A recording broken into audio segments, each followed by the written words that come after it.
صفحہ نمبر 92، 5واں پارہ۔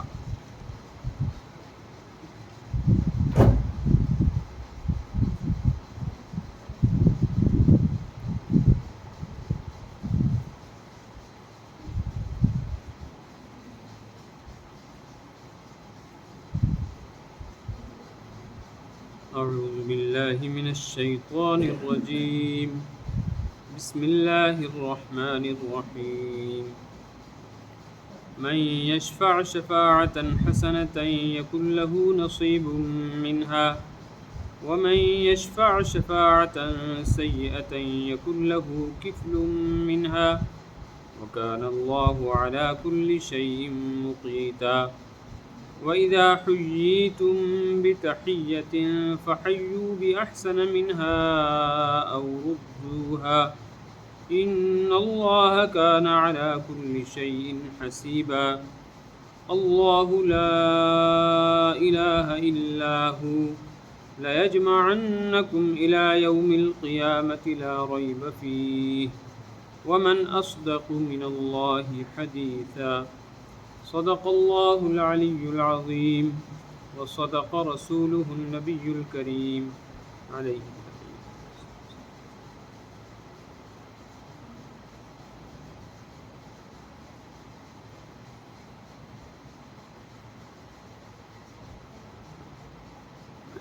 اللہم بارک لنا۔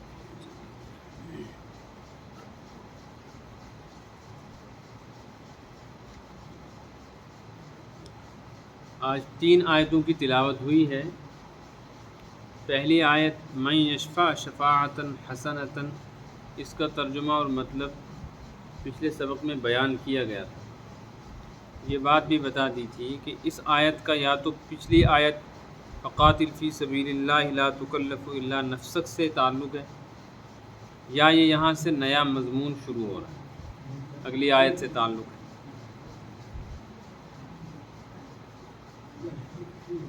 تو ایک تفسیر گزشتہ سبق میں بیان کی گئی تھی، وہ یہ کہ اس کا تعلق خاص اس موقع سے ہے جب جنگ احد کے بعد مشرکین نے، کفار نے ایک دوسری جنگ کا اعلان کیا تھا کہ جلدی ہم اب بدلہ لیں گے۔ اس موقع پر آپ صلی اللہ علیہ وسلم کے صحابہ کرام علیہم الرضوان میں سے کچھ صحابہ زخمی تھے، جن کو کافی تکلیف بھی تھی، اور تازہ جنگ احد کے بعد جو حادثہ پیش آیا تھا اس کا اثر بھی تھا کہ آپ صلی اللہ علیہ وسلم اس جنگ میں زخمی ہوئے، صحابہ کی بڑی تعداد شہید ہو گئی۔ اس کے اثرات کی وجہ سے منافقین کو موقع ملا تھا کہ انہوں نے صحابہ کرام علیہم الرضوان میں سے جو بالکل نئے مسلمان ہوئے تھے ان کو روکنے کی کوشش کی تھی کہ دوبارہ اگر کوئی ایسا اقدام کیا جائے تو تم لوگ بالکل ساتھ نہ دو۔ ایسے موقع پر جو پکے ایمان والے تھے وہ تو کہتے تھے اللہ کے رسول کی آواز پر صلی اللہ علیہ وسلم ہمیں نکلنا چاہیے۔ جو منافق تھے وہ کہتے تھے ہرگز نہیں جانا چاہیے، اس لیے کہ اگلا مقابلہ زیادہ سخت ہے، بچنا مشکل ہے۔ اس پر آیت نازل ہوئی کہ جو اچھی بات کہے اس کو اس کی اچھی بات کا اجر ملے گا، جو برا مشورہ دے اس کو برا مشورہ دینے کی سزا ملے گی، چاہے پھر وہ اچھائی یا برائی وجود میں آئے یا وجود میں نہ آئے۔ جیسے جنگ احد کے بعد ہونے والی جنگ جس کو بدر صغریٰ کہتے ہیں، اس کے متعلق مؤمنین، مخلصین اور منافقین کے رویے تھے کہ جن لوگوں نے کہا جنگ میں نہیں جانا چاہیے، منافقوں نے، ان کو تو اللہ کی طرف سے مار پڑی، اور اس غلط مشورہ دینے اور اللہ اور رسول کی بغاوت پر اکسانے کی وجہ سے وہ گئے جہنم میں۔ اور جن لوگوں نے مشورہ دیا تھا کہ نہیں نکلنا چاہیے، اللہ کی مدد ہمارے ساتھ ہے، تو جنگ نہیں ہوئی، اس کے باوجود جو لوگ جنگ کے لیے نکلے ان کو بھی اجر ملا، جن نے مشورہ دیا ان کو بھی اجر ملا۔ لیکن ایک تفسیر اس کی دوسری ہے، وہ یہ ہے کہ یہ مستقل مضمون ہے شفاعت کا، اس کو ہم سفارش کہتے ہیں، اس کے آداب بیان کیے گئے ہیں اور اگلی دو آیتوں میں اللہ تبارک و تعالیٰ نے ایک تو سلام کا حکم اور سلام کا طریقہ بیان کیا ہے، اور دوسری بات یہ ہے کہ اللہ نے اپنی وحدانیت بیان کی ہے اور قیامت کے دن کا ذکر کیا ہے، اور اس میں سب کو اکٹھا کرنے کا بیان فرمایا ہے۔ اس طرف اشارہ ہے کہ اچھائی اور برائی کا اصل نتیجہ قیامت کے دن ملنے والا وہاں ظاہر ہے۔ من یشفع شفاعتا حسنتا، جو اچھی سفارش کرے، یکن لہ نصیب منہا، اس کو اس کا حصہ ملے گا۔ حصہ ملنے کا مطلب ہے اس کو اجر ملے گا، ثواب ملے گا۔ ومن یشفع شفاعتا سیئتا، اور جو بری سفارش کرے، یکن لہ کفل منہا، اس کو اس کی سزا ملے گی، اس پر اس کا بوجھ پڑے گا۔ اچھی سفارش کس کو کہتے ہیں، بری سفارش کس کو کہتے ہیں، ایک تو یہ سمجھنا ہے۔ دوسری بات یہ ہے کہ سفارش کا شریعت کے اندر درجہ کیا ہے، کیا حکم ہے۔ قرآن نے جس کو اچھی سفارش کہا ہے اس کا مطلب یہ ہے کہ سفارش کرانے والا اپنی آواز یا اپنا مطالبہ جس آدمی تک نہیں پہنچا سکتا، چاہے اس کی وجہ اس کی آواز کی کمزوری ہو، اس کی حیثیت کی کمزوری ہو، چاہے اس کی پہنچ وہاں تک نہ ہو سکتی ہو، چاہے اس سلسلے میں جس کے پاس سفارش کی جا رہی ہے وہ رشوتیں لیتا ہو اور اس کے پاس رشوت دینے کے لیے کچھ نہ ہو، مجبور ہو، تو ایسا آدمی جو اپنی آواز، اپنا مطالبہ، اپنا حق حاصل کرنے کے لیے کسی تک نہ پہنچا سکتا ہو، جو شخص ایسی طاقت رکھتا ہے کہ وہ اس کی آواز کو اور اس کے مطالبے کو وہاں تک پہنچا دے، اس کا یہ آواز پہنچا دینا یا دعوے دار کا دعویٰ وہاں پیش کر دینا اور اس کے لیے اپنے ذرائع اور اپنے تعلقات کو استعمال کرنا، اپنے اثر کو استعمال کرنا، اس کو سفارش کہا جاتا ہے۔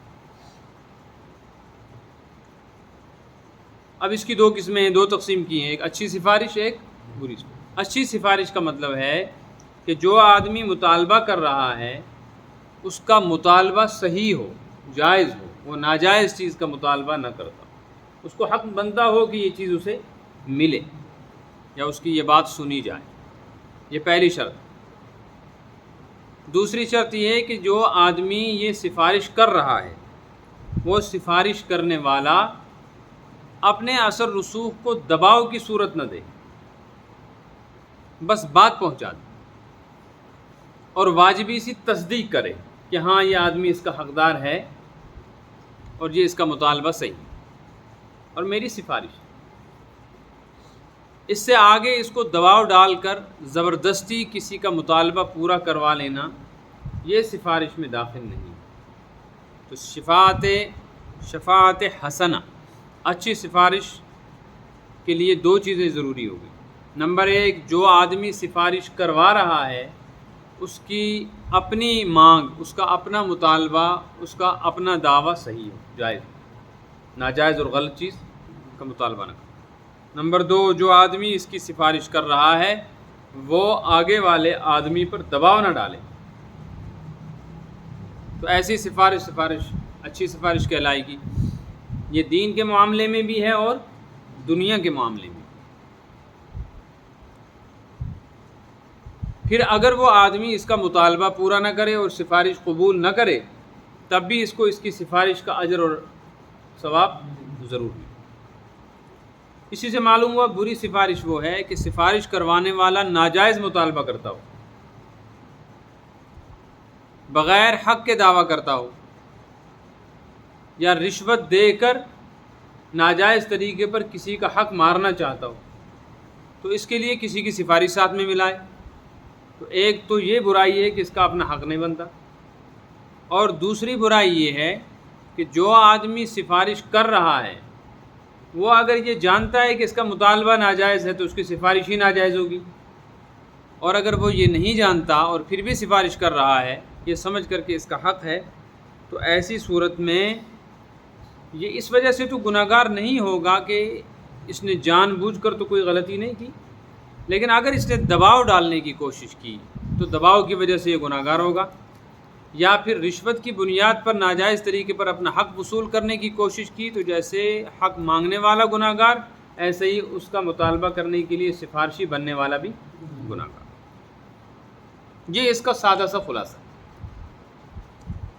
پھر یہ بات بھی ذہن میں رکھ لینی چاہیے کہ اگر کوئی آدمی اچھی بات کی سفارش کرتا ہے تو اس کو ثواب ملے گا، ایسے ہی کوئی آدمی بری بات کی سفارش کرتا ہے، ناجائز سفارش کر رہا ہے یا دباؤ ڈال کر کسی سے زبردستی کوئی بات منوا رہا ہے، تو یہ آدمی اپنی اس حرکت کی وجہ سے گناہ گار، یہ ناجائز سفارش کہلائی۔ وَكَانَ اللَّهُ عَلَى كُلِّ شَيْءٍ مُقِيتًا، اللہ ہر چیز پر مقیت ہے۔ مقیت کے ترجمے میں نے بتلائے تھے، ایک ترجمہ ہے زبردست قوت والا۔ اس صورت میں مطلب یہ ہوگا کہ حق تعالی شانہ اس بات کی طاقت رکھتا ہے کہ بغیر کسی سفارش کے بھی کسی انسان کا مسئلہ حل کر دے۔ پھر اگر ایسی طاقت ہے اللہ کی اور اس کے باوجود اللہ تبارک و تعالیٰ نے آپ کو موقع دیا ہے کہ آپ اس کے کام بنانے میں تھوڑی سی سفارش کر دیں، تو اللہ تبارک و تعالیٰ نے گویا اپنی قدرت سے ہی آپ کو اس کام پر لگایا، اس پر اجر بھی ملے گا۔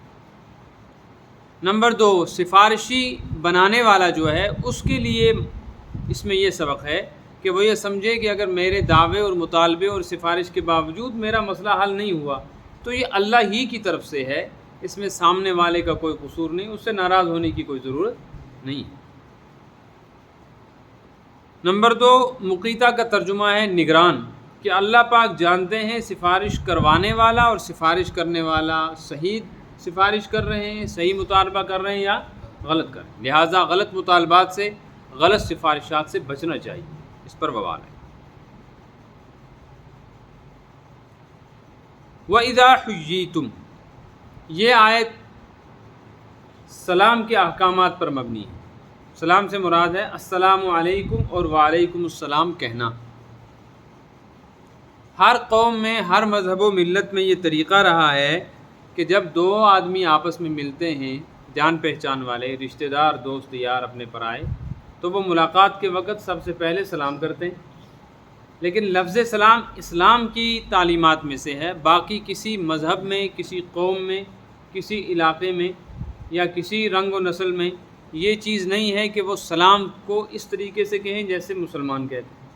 اپنے اپنے طریقے ہیں، جیسے ہندو کہتے ہیں نمستے اور سکھ کہتے ہیں ست سری اکال، ایسے ہی یورپی تہذیب اصل میں وہ عیسائیوں کا طریقہ ہے، وہ گڈ مارننگ، گڈ آفٹر نون، گڈ ایوننگ کہتے ہیں۔ اسی طرح عرب میں بھی حضرت نبی پاک صلی اللہ علیہ وسلم کی بعثت سے پہلے بھی اور آپ کی بعثت کے بعد بھی وہاں کے لوگ ایک دوسرے کو ملنے پر سلام کیا کرتے تھے، اور اس کا طریقہ یہ تھا وہ مختلف الفاظ سے سلام کرتے تھے۔ ان میں سے ایک لفظ تھا حیاک اللہ۔ کیا لفظ تھا؟ حیاک اللہ کا مطلب ہے اللہ تعالیٰ تم کو زندگی دے، اللہ تم کو زندہ رکھے، یہ ایک دعا ہوتی۔ یا کہتے تھے اللہ تمہاری صبح اچھی کرے، جیسے گڈ مارننگ، صبح اچھی ہو، گڈ ایوننگ تمہاری شام اچھی ہو، باقی رات میں کسی کا بیڑا غرق ہوتا ہے تو ہوتا رہے، شام اچھی ہونی چاہیے۔ اور گڈ مارننگ کا مطلب صبح تمہاری ملاقات کے وقت اچھی ہے، باقی دن میں تمہارا کیا ہوتا ہے۔ اسلام نے آ کر دکھا یہ طریقہ نہیں۔ فرمایا وَإِذَا حُيِّيتُمْ، جب تم کو سلام کیا جائے۔ اس سے معلوم ہوا کہ سلام کا طریقہ پہلے سے رائج تھا، تو قرآن نے حُيِّيتُمْ کہہ کر اشارہ اسی طرف کیا ہے کہ وہ حیاک اللہ کے جو الفاظ بولا کرتے تھے، اللہ تم کو جو حیات سے بنایا، اللہ زندگی، یعنی اس طرح کے سلامات جو پہلے سے جاری ساری تھے۔ اب اسلام نے آ کر بھی سلام کا ایک طریقہ بتلایا ہے، اور سلام کے آداب ہیں، سلام کے احکامات ہیں، سلام کے فضائل ہیں، اور پھر اس کی شرعی طور پہ صورتیں ہیں، سلام کیسے کریں گے، سلام کا جواب کیسے دیں گے، کون کس کو سلام کرے گا۔ ہماری شریعت میں اس کی پوری تفصیل ہے، دنیا کی کسی مذہب میں، کسی قوم میں اتنی تفصیل نہیں ہے۔ ایک ایک چیز کے متعلق شریعت نے اتنی تعلیمات دی ہیں، اتنی تعلیمات دی ہیں، کوئی گوشہ خالی نہیں رکھا۔ اور سلام کا وہ طریقہ، وہ الفاظ بتائے ہیں کہ یہ صرف اس وقت کے لیے دعا نہیں ہے کہ تمہاری صبح اچھی ہو، دن میں چاہے تمہارا حال خراب ہو، بے حال ہو، نہیں، ایسے الفاظ بتائے ہیں جو فی الحال بھی دعا ہیں، فی المعال بھی، انجام کے اعتبار سے آخر میں بھی دعا، ہمیشہ ہمیشہ اس کے آداب۔ لیکن یہاں جو ہے حکم دیا گیا ہے پہلے وہ سمجھیں، اور پھر دوسرا مسئلہ ہے سلام کیا ہے، کیسے کریں گے۔ حکم یہ ہے اذا حییتم، جب تم کو سلام کیا جائے، یعنی کوئی تم کو سلام کرے، فحیوا، تو تم بھی اس کو سلام کرو۔ یہاں ترجمہ سلام ہی کریں گے ہم، اگرچہ سلام کے الفاظ نہیں ہیں، ورنہ بظاہر ہونا چاہیے تھا جب تم کو سلام کیا جائے اذا سلمتم فسلموا، جب تم کو سلام کیا جائے تو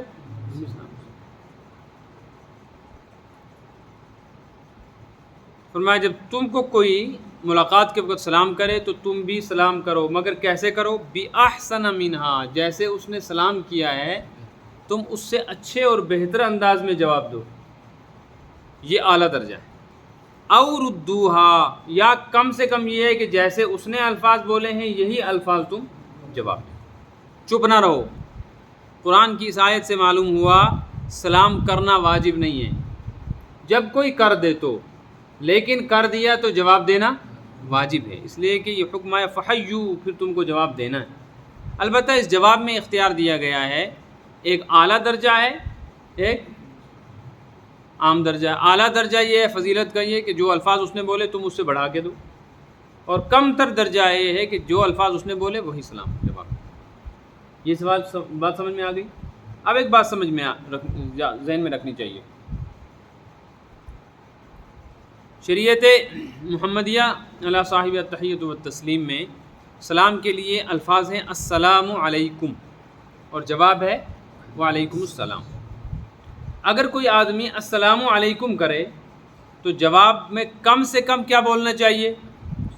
وعلیکم یا وعلیکم السلام، جو اس نے کہا وہی الفاظ، اس سے کم درجہ کوئی نہیں، چپ نہیں رہنا ہے۔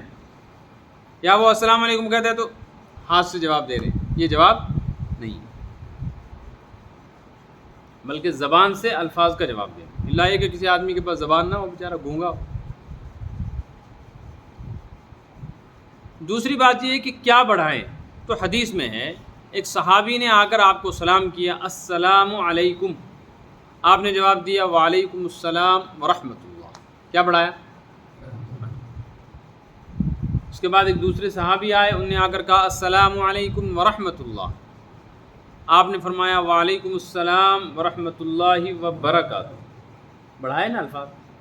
اس سے معلوم ہوا کوئی اگر آپ کو کہے السلام علیکم تو آپ کو السلام علیکم ورحمۃ اللہ، وہ کہ السلام علیکم ورحمۃ اللہ تو آپ کو ورحمۃ اللہ وبرکاتہ۔ اور بہتر یہ ہے کہ سلام کرنے والا بھی کہے السلام علیکم ورحمۃ اللہ وبرکاتہ، یہ بہتر ہے، اور جواب بھی اسی طرح دو۔ لیکن ایک تیسرے صحابی آئے، انہوں نے آ کر کہا السلام علیکم ورحمۃ اللہ وبرکاتہ، تینوں الفاظ انہوں نے بول دیے، تو آپ نے فرمایا وعلیکم۔ اس سے آگے فرمایا تم نے ہمارے لیے کچھ چھوڑا ہی نہیں، السلام علیکم بھی کہہ دیا، ورحمۃ اللہ بھی کہہ دیا، وبرکاتہ بھی کہہ دیا، اس سے معلوم ہے بس اس سے آگے نہیں بڑھایا جائے گا، یہی تین الفاظ ہیں السلام علیکم ورحمۃ اللہ وبرکاتہ۔ اب اگر کسی آدمی نے السلام علیکم کہا تو جواب میں کم سے کم کیا کہو؟ کسی نے السلام علیکم ورحمۃ اللہ کہا تو جواب میں کم سے کم وعلیکم السلام کہو، اور اگر کسی آدمی نے السلام علیکم ورحمۃ اللہ وبرکاتہ کہا تو جواب میں کم سے کم وعلیکم السلام کہو، ورنہ بہتر یہ ہے کہ جو الفاظ وہ بول رہا ہے اس سے بڑھانے کی گنجائش ہو تو بڑھاؤ، اگر بڑھانے کی گنجائش نہیں، اس نے پورا سلام کر دیا السلام علیکم ورحمۃ اللہ وبرکاتہ، تو آپ بھی او ردوہا، جیسے اس نے کیا پورا سلام کا جواب۔ یہ بات سمجھ میں آئی؟ ایک بات۔ دوسری بات یہ ہے کہ شریعت کے اندر صرف ایک سلام ہی ایسا عمل ہے، شریعت کے اندر صرف ایک سلام ہی ایسا عمل ہے کہ کرنے والے کو کم ثواب ہے، کرنے والے کو زیادہ ثواب ہے، جواب دینے والے کو اس سے کم ثواب ہے۔ یہ بات ذہن میں رکھنا، سلام کی ابتدا کرنے والے کو ثواب اور جواب دینے والے کو کم، لیکن فرق کیا ہے؟ سلام کرنا کیا ہے، جواب دینا کیا ہے؟ واجب کا ثواب زیادہ ہوتا ہے کہ سنت کا؟ واجب کا زیادہ ہوتا ہے۔ ہونا یہ چاہیے تھا کہ جو سلام کرے اس کو ثواب کم ہو، جو جواب دے اس نے چونکہ واجب عمل کیا ہے، واجب ادا کیا، اس کو ثواب زیادہ ملے۔ لیکن سلام کی فضیلت اور اہمیت یہ ہے کہ اگرچہ اس کا پہلا درجہ سنت ہے، لیکن اجر اسی سنت والے کو۔ اس کی وجہ یہ ہے کہ اس کی بہت ساری خصوصیات ہیں، اس کے معنی کے اندر ایک سمندر چھپا ہوا ہے۔ ایک حدیث میں ہے الا ادلکم علی شیء اذا فعلتموه تحاببتم، کیا میں تم کو ایسا عمل نہ بتلاؤں جب تم وہ کام کرو تو آپس میں محبتیں پیدا ہو جائیں؟ صحابہ نے کہا کیوں نہیں یا رسول اللہ صلی اللہ علیہ وسلم، بتائیں۔ آپ نے فرمایا افشوا السلام، سلام کو رواج دو، علی من عرفت ومن لم تعرف، جس کو جانتے اس کو بھی سلام کرو، جس کو نہیں جانتے اس کو بھی سلام کرو، جب تک کہ یہ یقین نہ ہو جائے کہ سامنے والا غیر مسلم ہے۔ ایک حدیث میں آیا ہے کہ قیامت کی نشانیوں میں سے ایک نشانی یہ ہے کہ سلام کسی آدمی کو اس کے شر سے بچنے کے لیے کیا جائے گا۔ اس کو اس لیے سلام کر رہے ہیں، دل تو نہیں چاہ رہا، تو یہ آدمی شریر بہت ہے، اس کے شر سے بچنے کے لیے سلام۔ یہ قیامت کی نشانی ہے جو اس وقت ہو رہا ہے۔ جتنا بڑا گاؤں میں کوئی شریر و فتین آدمی ہوتا ہے نا، سامنے آنے پر لوگ اس کو یہ کل کوئی نقصان نہ پہنچے۔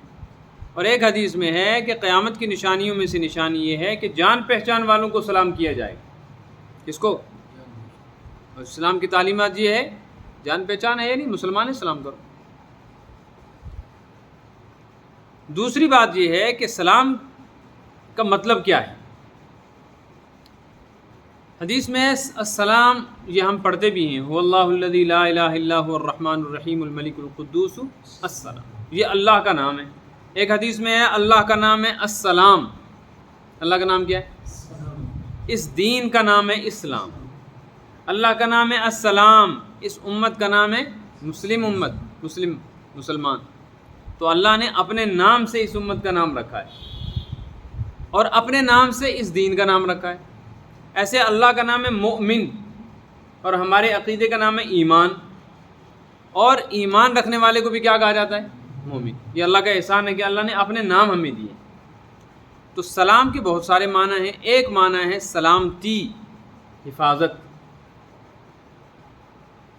اس اعتبار سے جب کوئی آدمی کسی کو سلام کرتا ہے تو بہت سارے معنی بنتے ہیں۔ ایک مطلب یہ ہے کہ اللہ تم کو ہر آفت سے، ہر بلا اور وبا سے، ہر تکلیف سے، دکھ درد اور تنگی سے، قرض سے، مرض سے، دنیا آخرت کی ہر پریشانی سے اللہ تم کو محفوظ رکھے۔ یہ صبح کے لیے ہے کہ پوری زندگی کے لیے؟ یہ انگریزوں والا سلام نہیں ہے، صبح ٹھیک ہونی چاہیے، گڈ، وہاں پھر دوپہر کا الگ ہے نا، گڈ آفٹر نون، پتہ نہیں کیا حال رہا ہوگا دوپہر میں۔ اب ایک دوپہر تمہاری ٹھیک ہو، باقی رات کو تمہارا کیا ہوتا ہے وہ تم جانتے، اور ایوننگ میں شام ٹھیک ہو، باقی پھر رات اور صبح کیا ہو۔ اسلام نے جو سلام سکھایا ہمیشہ ہمیشہ کے لیے حفاظت کی دعا ہے۔ نمبر 2، اس میں اس طرف اشارہ ہے کہ ہر انسان دوسرے انسان سے، اجنبی سے، بلکہ بعض مرتبہ جان پہچان والوں سے بھی کچھ خدشات اور خطرات محسوس کرتا ہے کہ اس آدمی کی زبان سے کوئی تکلیف نہ پہنچے، یہ مجھے اپنے ہاتھ سے کوئی تکلیف نہ پہنچا دے، کوئی سازش میرے خلاف نہ کر دے۔ ہوتا ہے کہ نہیں؟ جب کوئی انسان کسی دوسرے کو کہتا ہے السلام علیکم، گویا یہ پیغام دے رہا ہے کہ میں جو تم سے مل رہا ہوں، میں تم کو یہ یقین دلا رہا ہوں میری طرف سے تم محفوظ ہو، میں اپنے ہاتھ سے، اپنی زبان سے، اپنے اشارے سے، اپنی پالیسی سے، اپنے مشورے سے تم کو کوئی تکلیف نہیں پہنچاؤں، تو بالکل مامون رہو، اطمینان رکھو۔ سمجھ میں آ رہی؟ تو یہ ایک اعلیٰ طریقہ اسلام نے ہمیں سکھایا ہے۔ پھر اس میں یہ بات ہے کہ کون کس کو سلام کرے۔ حدیث میں آیا چھوٹا بڑے کو سلام کرے، تھوڑے لوگ ہوں وہ زیادہ کو سلام کرے، باہر سے آنے والا مجلس میں بیٹھے ہوئے کو سلام کرے، سوار آدمی بیٹھے ہوئے لوگوں کو، پیدل چلنے والوں کو سلام کرے۔ یہ تعلیمات بتلایا گیا، یہ کسی مذہب کے اندر نہیں تھا۔ تو یہ ہے سلام کے آداب۔ اس میں چند چیزوں کا خیال رکھنا چاہیے۔ سلام زبان سے کرنا اور زبان سے جواب دینا، یہی ہے شرعی حکم۔ صرف ہاتھ ہلانے سے سلام نہیں ہوتا، اور اگر کوئی آدمی ہمارے سلام کی آواز سن سکتا ہے، جواب کی آواز سن سکتا ہے، تو ہاتھ ہلانا جائز ہی نہیں ہے۔ ہاتھ ہلانا، البتہ فقہا نے یہ اجازت دی ہے۔ علماء فرماتے ہیں اگر کوئی آدمی دور ہے، ایک آدمی کھیت میں ہے، دوسرا روڈ پہ ہے اور کافی فاصلہ ہے، یہ گاڑی میں جا رہا تھا، اس نے اس کو دیکھ کے سلام کیا، یہ رکا نہیں، اس نے بھی اس کو دیکھا، نہ اس کی آواز اس نے سنی نہ اس کا جواب وہ سن سکتا ہے، تو ان کو چاہیے کہ زبان سے السلام علیکم وعلیکم السلام بھی کہیں اور اشارہ بھی کر دیں تاکہ اس کو پتہ چلے کہ میں سلام کر رہا ہوں، اس کو پتہ چلے کہ میں، بس یہ ایک صورت ہے جہاں اشارہ کیا جا سکتا ہے دور سے۔ یہ اشارہ اصل میں اپنے سلام کی آواز نہ پہنچا پانے کی وجہ سے سلام کی اطلاع ہے کہ میں نے تم کو سلام کیا یا میں نے تمہارے سلام کا جواب دے دیا۔ دوسرا مسئلہ یہ ہے کہ اگر کوئی آدمی کہیں بیٹھا ہے اور آنے والے لوگ جو ہیں وہ سلام کر رہے ہیں، تو ایک آدمی نے اگر مجلس میں داخل ہوتے وقت سلام کیا تو پوری جماعت کو سلام کرنا ضروری نہیں ہے، ایک آدمی کا سلام پوری جماعت کی طرف سے کافی ہے۔ ہم لوگ بیٹھے ہیں، 4 آدمی داخل ہوئے، ایک نے السلام علیکم کیا، یہ ساتھ آئے تو بس ایک نے کر دیا، باقی 3 کو کرنے کی ضرورت نہیں ہے، ان کا سنت کا عمل ادا ہو گیا۔ ایسے ہی اگر باہر سے آنے والے آدمیوں میں سے کسی نے سلام کیا اور اندر بیٹھے ہوئے 150 آدمیوں میں سے ایک نے جواب دے دیا تو سب کی طرف سے واجب ادا ہو۔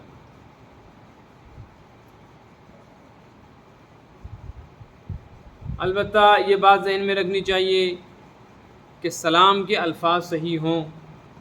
اب تو باضابطہ بہت ساری جگہ دیکھا گیا ہے، وہ چھوٹے چھوٹے پوسٹر بھی آ گئے، سلام کے صحیح الفاظ کا ترجمہ کیا ہے، غلط الفاظ کا ترجمہ۔ ایک حدیث ہے، ایک یہودی نے آپ صلی اللہ علیہ وسلم کو سلام کیا اور اس میں لام نہیں پڑھا، السلام علیکم، کیا پڑھا؟ السلام علیکم کہا۔ آپ نے فرمایا وعلیکم، بس اتنا ہی۔ حضرت عائشہ نے کہا تجھ پر موت آئے۔ کس کو کہا؟ حضور نے فرمایا عائشہ ایسا کیوں کہا؟ حضرت عائشہ نے کہا یا رسول اللہ صلی اللہ علیہ وسلم آپ نے نہیں سنا بدبخت نے کیا کہا آپ کو؟ اس نے سلام نہیں کیا، اس نے کہا السلام علیکم۔ سام کا مطلب ہے موت، تم کو موت آئے الیاذ باللہ۔ آپ نے فرمایا تو کیا ہوا؟ اس کی بد دعا تو میرے بارے میں قبول نہیں ہو سکتی۔ میں نے اس کو جواب دے دیا وعلیکم، تم پر یا نہ میں نے السلام کہا نہ سام کہا، نہ سلام کا لفظ بولا نہ موت کا لفظ بولا۔ اس سے پتہ چلا کہ السلام کے الفاظ اگر صحیح نہ ہوں تو بعض مرتبہ ترجمہ غلط ہو سکتا ہے۔ عام طور پہ سلام کے الفاظ صحیح نہیں ہوتے، ہر علاقے میں سلام کا، بلکہ ہر زبان بولنے والوں میں سلام کا الگ طریقہ ہے۔ کشمیر میں السلام علیکم ہے نا، السلام علیکم، یہ السلام علیکم کوئی اسلام نہیں ہے، اس کو صحیح کرنا چاہیے۔ بعض لوگ جو ہیں وہ اگر السلام علیکم نہیں کرتے تو وہ کہتے ہیں السلام علیکم۔ عام طور پہ جو غلطیاں ہوتی ہیں ان کی تصحیح ہونی چاہیے۔ السلام علیکم میں 3 غلطیاں عام ہیں۔ ایک تو یہ ہے کہ شروع میں جو الف ہے نا، حمزہ جس کو ہم الف کہتے ہیں، اس کی آواز صاف نہیں نکلتی۔ السلام، کیا؟ اس، سلا نہیں، اس۔ دیکھو انگریزی میں لکھیں گے SALAAM تو کیا بنے گا؟ سلام۔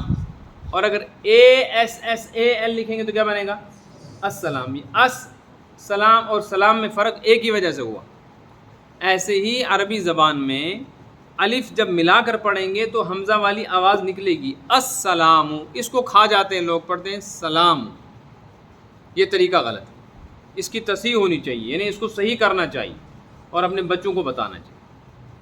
نمبر 2، السلام میں جو میم ہے نا اس کے اوپر پیش ہے، میم پیش وہ نہیں پڑھتے، السلام علیکم کرتے ہیں یا السلام علیکم کرتے ہیں، تو میم کا پیش صاف پڑھنا چاہیے، السلام، کیا؟ اور تیسری عام غلطی یہ ہے علیکم میں عین ہے، عین نہیں پڑھتے، حمزہ پڑھتے، علیکم ہے، علیکم نہیں ہے، یہ لفظ ہے علیکم، عین میں اور حمزہ میں، حمزہ زبر عین زبر، فرق ہے آواز میں کہ نہیں؟ یہ فرق ظاہر ہونا چاہیے۔ یہ تو وہ غلطیاں جو عام ہیں۔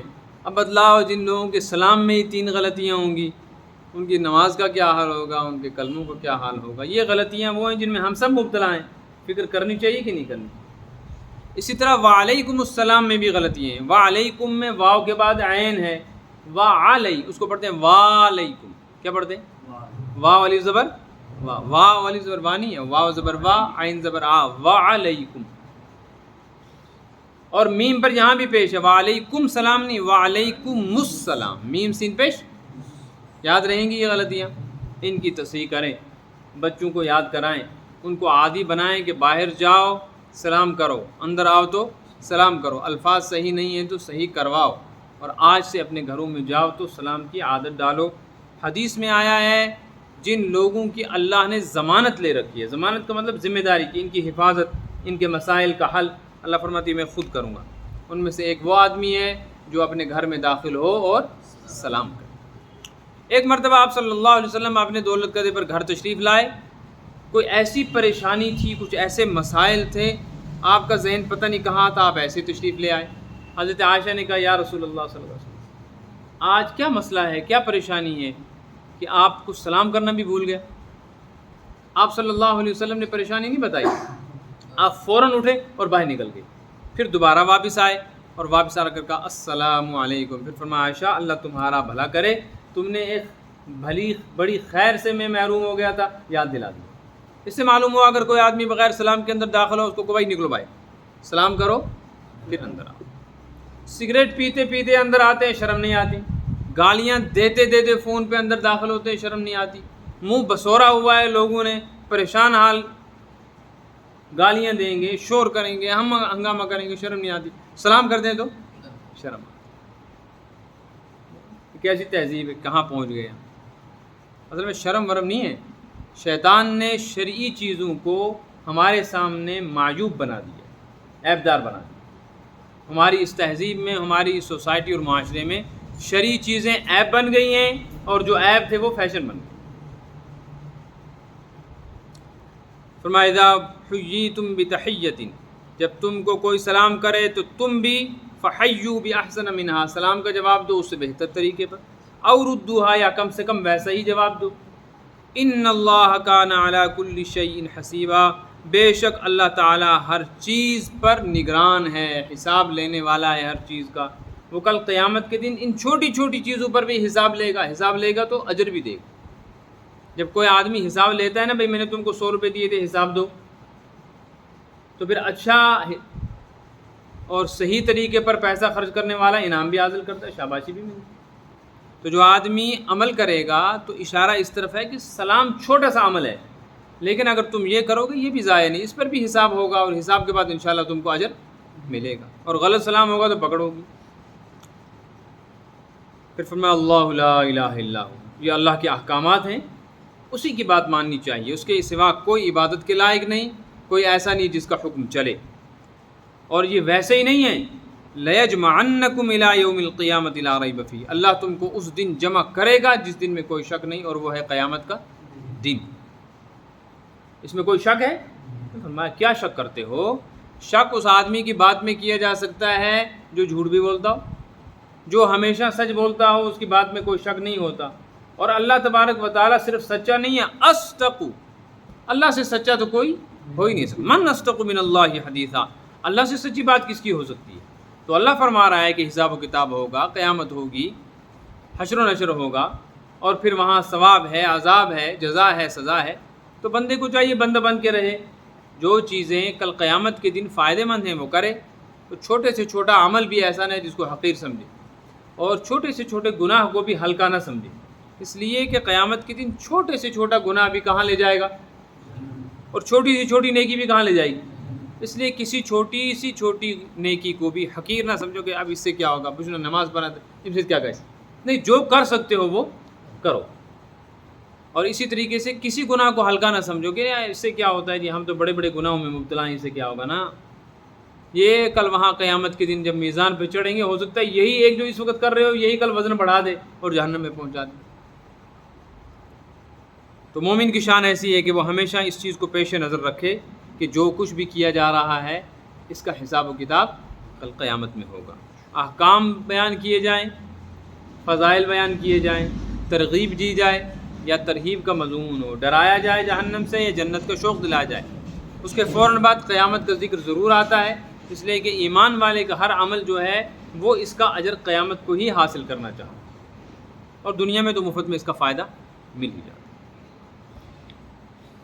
من یشفع شفاعۃ حسنۃ، جو آدمی اچھی سفارش کرے، یکن لہ نصیب منہا، اس کو اس کا بہتر بدلہ ملے گا۔ ومن یشفع شفاعۃ سیئۃ، جو کوئی بری سفارش کرے، یکن لہ کفل منہا، اس کو برا نتیجہ ملے گا۔ وکان اللہ علی کل شیء مقیتا، اور اللہ پاک ہر چیز پر نگران ہے۔ وَإِذَا حُيِّيتُم، جب تم کو سلام کیا جائے، بِتَحِيَّةٍ، کوئی سلام کرے، فَحَيُّوا بِأَحْسَنَ مِنْهَا، تو تم اس سے بہتر طریقے پر سلام کا جواب دو، او ردوها، یا کم سے کم جیسا اس نے کیا ویسا ہی جواب دو۔ ان اللہ کان علی کل شیء حسیبا، اللہ تعالیٰ ہر چیز پر حساب رکھنے والا ہے۔ اللہ لا الہ الا ہو، اللہ کے سوا کوئی معبود برحق نہیں۔ معبود تو ہیں اللہ کے سوا، اللہ کے سوا معبود بہت ہیں، ہزاروں ہیں، کروڑوں لاکھوں ہیں، ہندوؤں کے 2.5 کروڑ ہیں، 3.5 کروڑ، یعنی عبادت تو بہت ساری چیزوں کی جاتی ہے، لیکن لا الہ الا اللہ کا مطلب ہے معبود برحق، حق تو اللہ ہی ہے بس، باقی تو سب باطل ہیں۔ لا یجمعنکم، وہ ضرور بھی ضرور تم کو جمع کرے گا، الی یوم القیامہ، قیامت کے دن، لا ریب فیہ، جس میں کوئی شک نہیں۔ اچھا، قیامت میں تو لوگ شک کر رہے ہیں، شک کرنے والے زیادہ ہیں، مطلب یہ ہے کہ شک کرنے سے وہ تھوڑا ہی مشکوک ہو جائے گا۔ سورج نکل گیا ہے اور اگر بسترے میں منہ دے کے کوئی آدمی کہے نہیں مجھے ابھی شک ہے، تو اس کا شک تو ٹھیک ہے، یہ شک کر رہا ہے، لیکن کیا اس کے شک کی وجہ سے نکلا ہوا سورج چھپ جائے گا؟ وہ حقیقت اپنی جگہ ہے، شک کرنے والے کرتے رہیں، ان کے شک سے قیامت ٹلنے والی نہیں، آگے رہے گی۔ ومن اصدق من اللہ حدیثا، اللہ سے سچا کون ہو سکتا ہے؟ کس کی بات اللہ سے سچی ہو سکتی ہے؟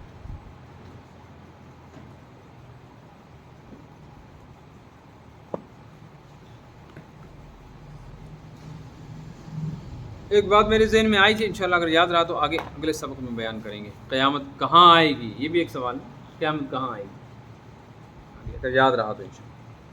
اللہم انس وحشتنا فی القبور، اللہم ارحمنا بالقرآن العظیم، وجعل القرآن ربیع قلوبنا ونور صدورنا وجلاء احزاننا وذهاب همومنا وغمومنا وضیاء ابصارنا، اللہم ذکرنا من القرآن ما نسینا وعلمنا منه ما جہلنا وارزقنا تلاوته آناء اللیل وآناء النہار واجعله حجة لنا ولا تجعله حجة علینا برحمتک یا رحمن